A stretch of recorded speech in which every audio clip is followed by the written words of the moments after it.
Guys, Peaky Pundit outside Old Trafford. United just lost 2-0 on the last game of the season to Cardiff City.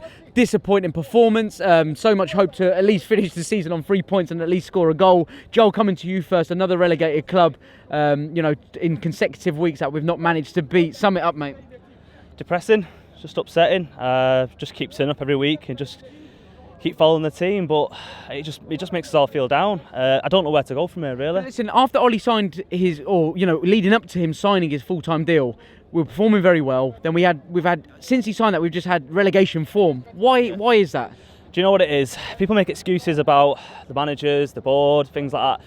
Our players aren't good enough. The players aren't good enough. We're coming. Which players? Yeah, you're right from the back. You Phil Jones, your Smallings. There's players on the way out. I mean, they're getting rid of players like Herrera. To me, it looks like they don't know where the team's at, and we just need a whole new breed of players coming in, really. Costa, Joel just touched on it there. We need a whole new breed of players coming in. Is one transfer window enough for us to sort this mess out on the pitch? I don't think one transfer window will be enough, but I think the board has to realise that without the team performing on the pitch, the fans are going to, there's going to be a bit more apathy, and I think the issue is that obviously the team needs funds to come in. You've got a new brand of fans coming through, a young brand of fans, a new generation coming through, and you lose out on that.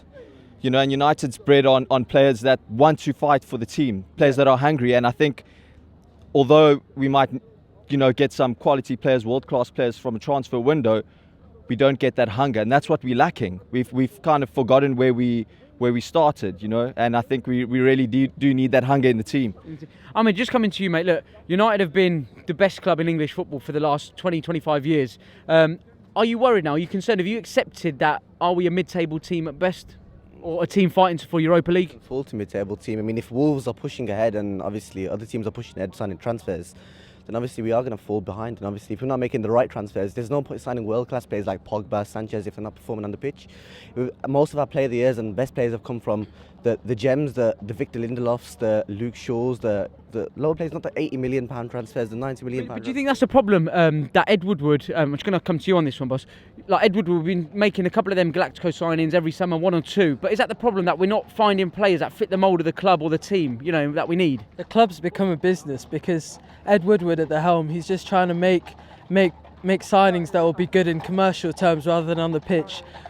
In these coming years, we need to start building a squad, and as fans, we need to accept that it's going to take time. We can't be carrying on signing Gareth Bale $5 million loan. It's not going to make a difference. Joel, just coming back to you, we heard Gary Neville state in the week after the City game on Monday night, which they won, which they needed to win, obviously, to keep the pressure of winning the title. He said Vincent Kompany is a player that, if he was at United, might be moved on by now, but to City, he's worth another 2 or 3 years just because he's a figure in that dressing room from players right from the youth team, so 70-odd players from youth team right up to first team to look up to. Yeah. Who have we got at the minute in that changing room for players to look up to?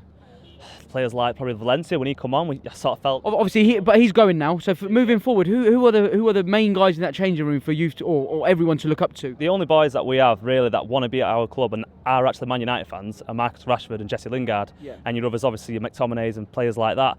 And to be honest, they might have to step up. But do you feel that they look up to Pogba too much because he's a World Cup winner and he's a brand, and they kind of get led astray a bit by him? Like we saw it with Jose when he fell out with Jose. It seems as though everyone fell out with Jose. Is there a risk of that happening? I don't think they look up to him. I think it's just more of a case of like they just see what he's about and they just trying.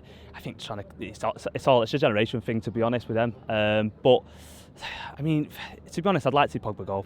I know the ability is there, and it probably will hurt us when he does go because he's world class, but he's not good enough for us. What about De Gea?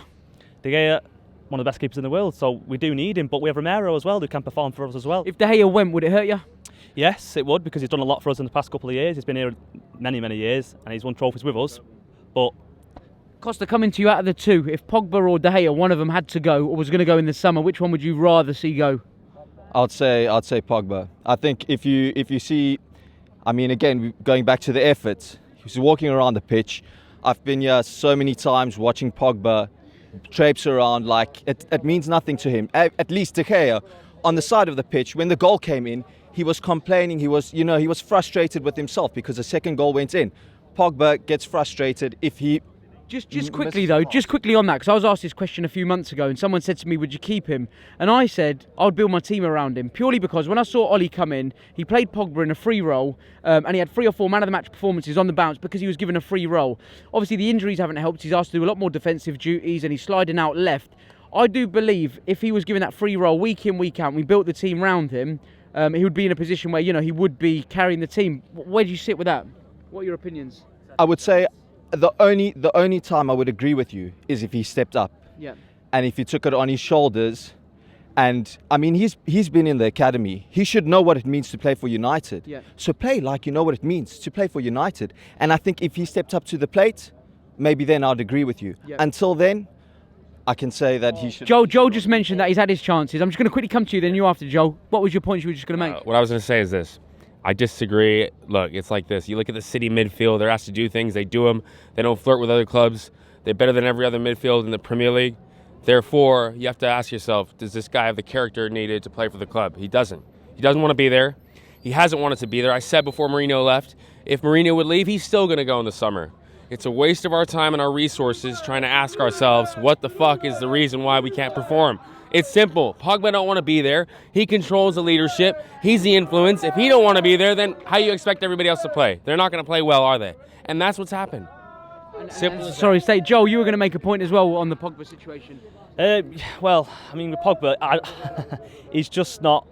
He's not performing for us. We know what he's capable of. He's been at Juve, he's been at our academy, like he just touched. But a captain for us? No, he's not our captain. The cliche captain for us. That's simple as that. Just to bring you in, just want you, young man, can you sum up the season for us briefly?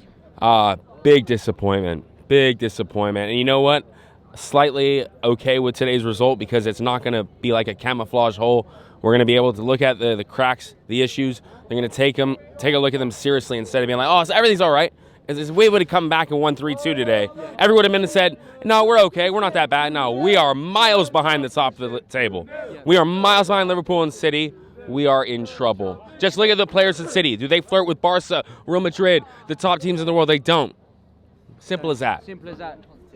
What I want to say, there's only one positive. If you think about the other teams in the top 4, Chelsea transfer ban, Spurs hardly spend any money in the transfer window, and Arsenal spend maximum 50 million. So that's the only positive we could take from the transfer window. We see could build from that. Guys, our money in the right places. If Ed Woodward's just going to spend hundreds of millions for these star players that are just going to become egos at the club like Paul Pogba is, we need to build our squad from the defence forward.